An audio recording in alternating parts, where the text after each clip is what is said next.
잘 아는 대로 1945년 8월 15일 해방이 됐습니다. 저는 15일은 몰랐습니다. 16일 날 자고 났더니 해방이 돼서 지난밤에 부모님들이 그 시가 행진을 하고 그랬다는 말씀을 들었습니다. 해방이 뭐냐? 우리가 글자 그대로 하면 풀려서 벗어난다는 뜻입니다. 그럼 어디서 무엇에서부터 벗어나느냐? 일본의 압박, 일본의 통치에서 벗어난다는 게 해방이죠. 그러니까 그래서 해방이 됐을 때 우리가 잊혀질 수 없는 두 단어가 있습니다. 자유, 해방 두 단어입니다. 그 당시 자유라는 말도 처음 들었고 해방이라는 말도 처음 들었습니다. 그래서 그 당시에 아주 우리가 자주 부르던 노래가 있습니다. 어둡고 괴로워라 밤도 길더니 삼천리 이강산에 먼동이 텄네. 그러면서 이제 자유의 종이 울린다 하는 거. 그 다음에 또 우리가 독립운동할 때 독립군가가 있습니다. 요동 만주 넓은 들 쳐서 파하고 이런 독립군가가 있는데 그것은 춘원 이광수가 지은 그 독립군 용진가입니다. 이제 그래서 대단히 그 아주 상무적인 노래였죠. 그래서 학교를 가봤더니 학교의 유리창에 일본어로 써붙인 구호들을 선생님이 지우고 있었습니다. 그리고 여러 가지가 이제 해방됐다고 기쁜 모습들이 전부 있는데 어떻게 해야 될지에 대해서 아는 사람들은 사실상 전혀 없었던 거죠. 그래서 학기가 돼서 학교에 갔는데 학생들은 인사를 할 줄 모릅니다.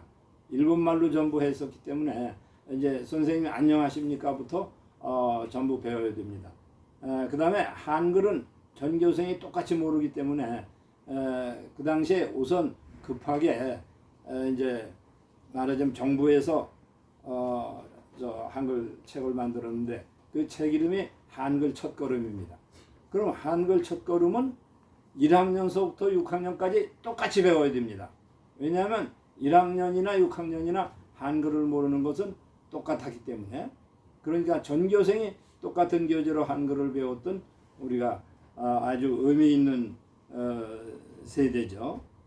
그리고 그 교과서는 대한민국의 문교부가 아니고 군정청 문교부입니다. 미 군정시대였기 때문에 그래서 군정청 문교부에서 나온 교과서죠. 그냥 이제 통일이 되기 전이고 남북 분단이 됐다는 얘기는 들었지만은 우리가 어려서 그것이 무엇인지 잘 몰랐지만은 우리는 3파선에 가깝기 때문에 북한에서부터 거기에 북어를 실은 차들이 가끔 가는 걸 봤습니다.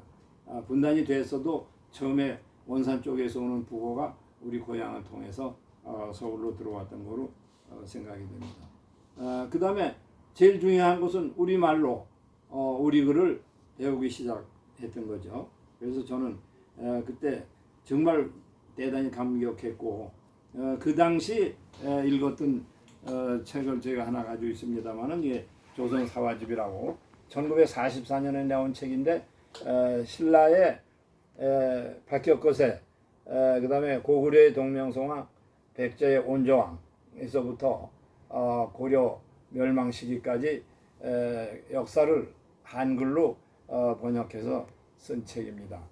그래서 이것을 열심히 읽었던 생각이 납니다. 그러니까 그 당시에 한글로 쓴 우리 역사책이라는데 굉장히 의미가 있습니다. 그리고 우리가 잘 아는 대로 1948년 5월 10일에 자유총선거가 있었습니다. 이게 50선거라고 합니다. 그럼 50선거에는 이제 여러 정당들이 참가하고 그랬는데 그래서 우리 고향에는 서정이라는 분이 당선됐던 거로 기억이 됩니다.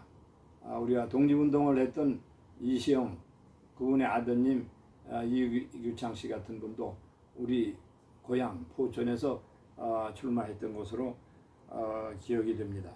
그러니까 우리 역사상 최초의 선거죠. 사실 선거라는 거를 그때 우리나라 사람들이 들어본 적이나 있겠습니까? 우리 고향에서는 6.25 전쟁 날 때까지 여자는 치마만 입었지 바지를 입지 못했습니다. 그리고 여자들은 시장에를 가지 못했습니다.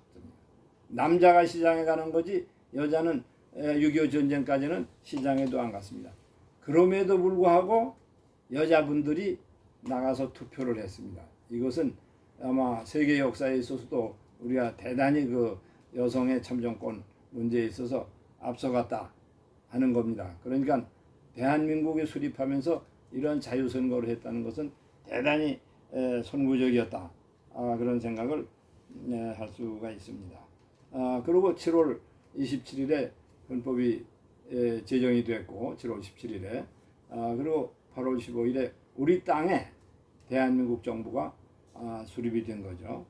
그래서 그 당시 저는 방학제 같은 데 나오는 걸 열심히 외웠습니다. 대통령 이승만 박사, 부통령 이시영 선생, 국무총리 이범석 장군, 국회의장 신익희 선생, 대법원장 김병로, 문교부 장관 안호상 열심히 외우던 생각이 납니다. 그래서 지금 생각해도 임시정부에서 활동하던 독립운동가들이 거의 전부였고 상당히 유능한 분이었다 생각이 납니다. 다만 놀라운 것은 거기에 대통령 이승만만은 오늘날 어느 한 부류 쪽에서 대단히 비판을 받죠. 이제 놀라운 일이죠. 다른 분들은 다 상당히 긍정적으로 평가를 받는데 이승만 대통령은 그런 점에서 우리가 역사의 문제를 참 대단히 불행하게 생각을 합니다. 그리고 그 당시에 제 느낌은 정정이 대단히 불행해서 요인들이 암살도 일어나고 그래서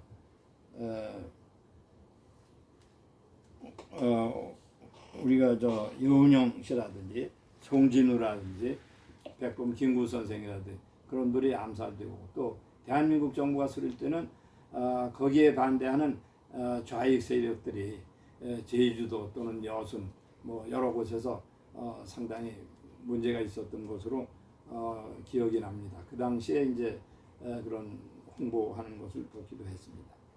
자, 그다음에 지금 시간이 얼마? 예, 지금 이제 저기 그